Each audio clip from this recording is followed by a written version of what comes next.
Hello बच्चों, आइए देखते हैं एक प्रश्न। समूचा यहाँ पे दिया गया है जिसमें 1, 2 अवयव एक साथ है, 3 के सभी उप समूचे लिखिए। तो आइए इस प्रश्न को हल करते हैं।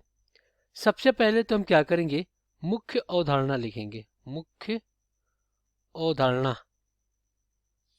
तो ये क्या होगा इस प्रश्न के लिए, अगर मान लीजिए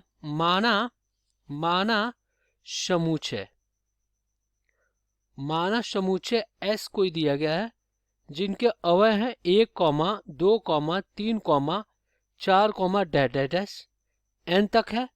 तो इसका अगर हमें उप समुच्चय लिखना है तो यहाँ पे अवयव की संख्या कितनी है, एन है। तो इसका उप समुच्चय क्या हो जाएगा, उप समुच्चयों की संख्या क्या हो जाएगी, ये हो जाएगी अपना 2 पे घात n।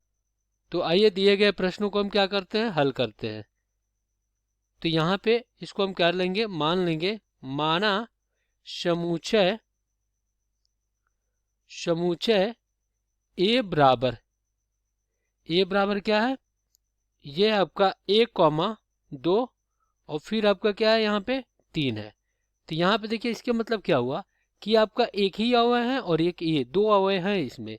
तो इसका उप समुच्चय निकाले तो क्या हो जाएगा, उप समुच्चयों की संख्या ये हो जाएगा 2 पे घात n होता है। तो इसमें कितने अवयव हैं, 2 अवयव हैं। तो यहाँ n बराबर 2 है तो 2 पे घात कितना 2, तो ये क्या होना चाहिए, 4 होना चाहिए इसका उप समुच्चय।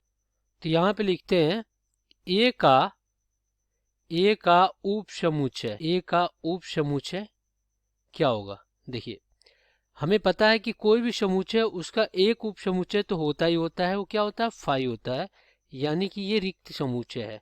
तो इसको हम इस प्रकार प्रदर्शित करते हैं, या तो फाई करते हैं या तो इस प्रकार करते हैं। तो यहाँ पे लिख दिया हमने, क्या किया, एक फाई लिख दिया, ये उप समुच्चय हो गया एक।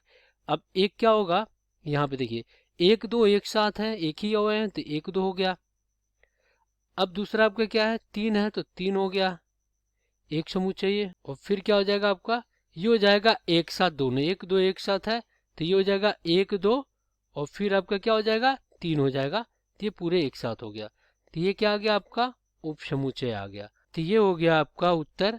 आशा करते हैं बच्चों ये प्रश्न समझ में आया होगा। धन्यवाद।